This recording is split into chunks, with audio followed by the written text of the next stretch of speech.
মঙ্গলবার থেকে নির্বাচন কমিশনে অফিস শুরু করেন ইউএনডিপির সদস্যরা। প্রথম দিনের শুরুতেই তারা বৈঠক করেন প্রধান নির্বাচন কমিশনার এএমএম নাসির উদ্দিনের সাথে। এরপর 4 কমিশনার ও সচিবদের সাথে আরেক দফা বৈঠকে বসেন ইউএনডিপির সদস্যরা।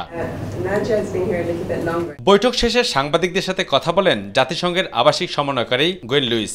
এ সময় তিনি জানান, জাতীয় নির্বাচনের জন্য টেকনিক্যাল সাপোর্ট ও প্রশিক্ষণ দিতে নির্বাচন কমিশন তাদের অনুরোধ করেছে, আর সে কারণেই নির্বাচন কমিশন সচিবালয়ে অফিস করেছেন তারা। জাতীয় নির্বাচনের জন্য টেকনিক্যাল সাপোর্ট ও প্রশিক্ষণ দিতে নির্বাচন কমিশন আমাদের অনুরোধ করেছে, আর সেই কারণেই নির্বাচন কমিশন সচিবালয়ে অফিস করেছি আমরা।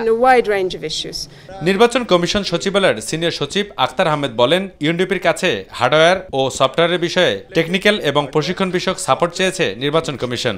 আমাদের সাথে কথা বলার পাশাপাশি ওনারা আরও যে স্টেক হোল্ডার্সরা আছেন তাদের সাথেও কথা বলে ওনারা 10 দিনের ভিতরে একটা প্রস্তাবনা নিয়ে আমাদের সাথে আবার আসবেন। জাতীয় নির্বাচন সহ অন্যান্য নির্বাচন প্রধান উপদেষ্টা দেয়া সময়সীমার মধ্যে অনুষ্ঠিত হবে বলে জানান নির্বাচন কমিশনের এই সিনিয়র সচিব।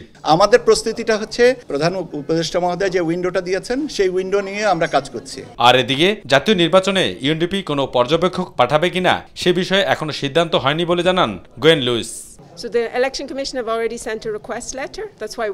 ইউএনডিপির কোনো পর্যবেক্ষক পাঠাবে কিনা সে বিষয়ে পরে সিদ্ধান্ত।